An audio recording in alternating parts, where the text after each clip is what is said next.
دا ابو بکر صدیق رضی الله تعالی عنہ بی ابو بکر صدیق رضی الله تعالی عنہ ته یو ورځ وی زما خدا سي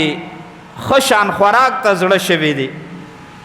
لګي پیسې به در سره نی چې راوړې په شریک وکړو. ابو بکر صدیق رضی الله تعالی عنہ ورته فرمایل چې ما سره خو پیسې نشته. په دغه وخت کې ابو بکر صدیق رضی الله تعالی عنہ امیر المؤمنین دی، بادشاہ دی، او خزه ورته وی بیبي ورته وی چې یاره د خوراک داسې خشان سیز راوړه چې نن هم د خولې دا خوند لږ خشي. ابو بکر صدیق رضی الله تعالی عنہ ورته فرمایي چې ما سره خو پیسې نشته. بیبي سوچ وکړه چې یاره د سره خو نشته او اسې کله کله خو د دې خولې خوند لږ بدلول پکاري. نو ابو بکر صدیق رضی الله تعالی عنہ چې به د قومي خزانې نه کمې پیسې د کور د خرچې دپاره اخیستي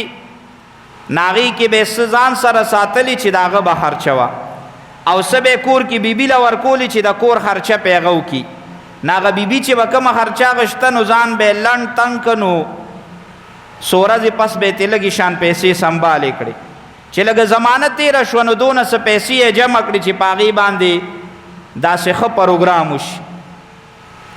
نو یو ورځ یې په هغې باندې ښه خوراک راوړ او پوخ یې که. ابو بکر صدیق رضی الله تعالی عنہ ته عرض وکړه امیر المؤمنین نن به ته په کور کې روټۍ خورې، ما دله د قیمتي خوراک پروګرام کړی دی، ته به نن په کور کې روټۍ خورې. ابو بکر صدیق رضی الله تعالی عنہ چې کور کې کېناسته او وی کتل چې زما بیبي خو نن د عام وخت نه ښه خوراک تیار کړی دی. نو بیبي ته وایي دا پیسې در سره د کم ځای نه رالې؟ ورته وایي امیر المؤمنین تا چې به د کور د خرچې دپاره کمې پیسې راکولې ما به لږ نور هم ځان لنډ تنګ کو، لږې لږې پیسې به مې یو یو اړخته کولې. نو دا ډېره زمانه تېره شوه نو دا څه ناڅه پیسې ما سره جمع شوې نو نن ما وی چې دا د خولې خوند بدل کو، ما دا لږ قیمتي خوراک پوخ که ما یې چې تی م وخورې او زه یې م وخورم. ابو بکر صدیق رضی الله تعالی عنہ هغه خوراک وکړه خو یو خبره یې ورته وکړه، ویل ستا د دې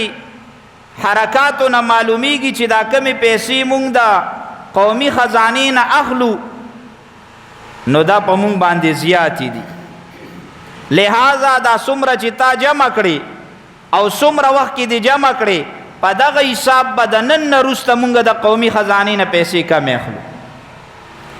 معلومه شوه چې دا تا کمې پیسې لګولي خو دا زمونږ د خرچ نه زیاتې دي که نه، لہذا د قومي خزانې نه هغه کټ کړې وي، بیا دپاره او ما ته چې کومه تنخوا میلاویږي دانه دانه به ترې کموې، ما ته به کمه تنخوا راکوې.